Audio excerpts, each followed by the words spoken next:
Do you think you know Superman? Well, here's some things you may not have known about the 1978 film about a man who's faster than a speeding bullet. God, look up there! What the hell is that?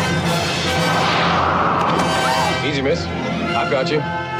You've got me! Who's got you? When the producers were looking to cast Superman, they reportedly looked at every young star in Hollywood.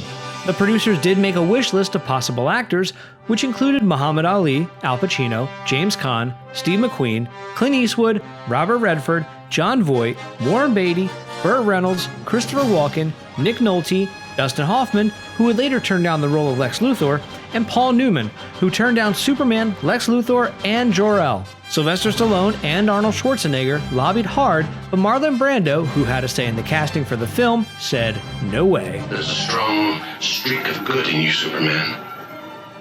But then nobody's perfect. Almost nobody.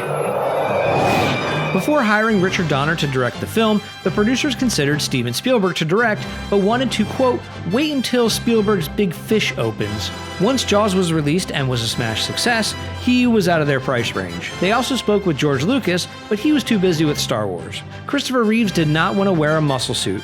In order to become more muscular, he underwent a serious training regimen to play the iconic role. His workouts were monitored by David Prowse, who portrayed another legendary character, Darth Vader, in the original Star Wars trilogy. Let's start with your vital statistics. Are you married? No, I'm not. Do you have a girlfriend? No, I don't, but, if I did, Miss Lane, you'd be the first to know about it. Marlon Brando, who played Jor-El, Superman's father, didn't learn any of his lines.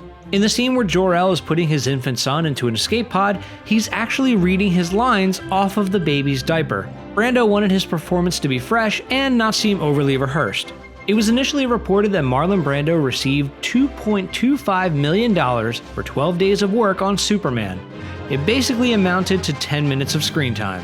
Previous to his portrayal of Jor-El, the actor had other ideas on how Superman's father should be seen by audiences. According to Richard Donner, Brando proposed to record a voiceover for the role, and instead of the actor appearing on screen, they would portray the actor's image as either a green suitcase or a bagel.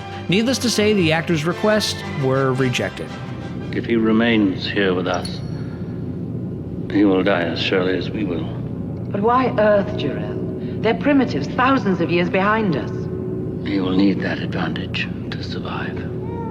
Gene Hackman originally didn't want to play Lex Luthor. He thought acting like a supervillain would be detrimental to his career, and more importantly, didn't like the fact that he needed to shave his mustache. Over the phone, director Richard Donner told Hackman that if he were to agree to the role and the lack of facial hair, that Donner too would shave his stash. There was one problem: Donner didn't have a mustache. So, on set, he wore a fake one and later revealed that he playfully manipulated him to become Lex Luthor. That's some supervillain stuff right there. He's definitely coming, Mr. Luthor.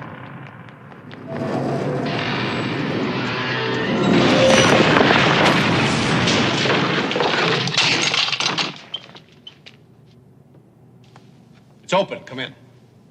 During July of 1977, Superman was filming on the streets of New York the night before the legendary summer blackout.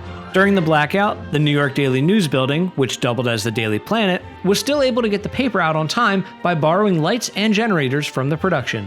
The costumes the Kryptonians wore were unable to be touched by human hands. Costume designer Yvonne Blake wanted the outfits to feel as though they had their own energy. She crafted the outfits from tiny balls of glass that would reflect light, but they would lose their shine if touched. Since the outfits were delicate, people on set were only allowed to touch them if they wore gloves. And here's a bonus one: Superman and Superman 2 were being shot simultaneously.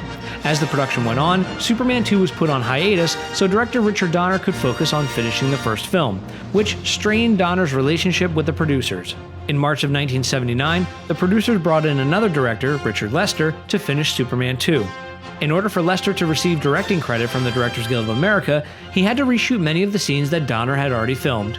Fans could finally see what Donner's version would have looked like in 2006 with the release of Superman 2, the Richard Donner cut. I think these two men should be safe here with you now so they can get a fair trial.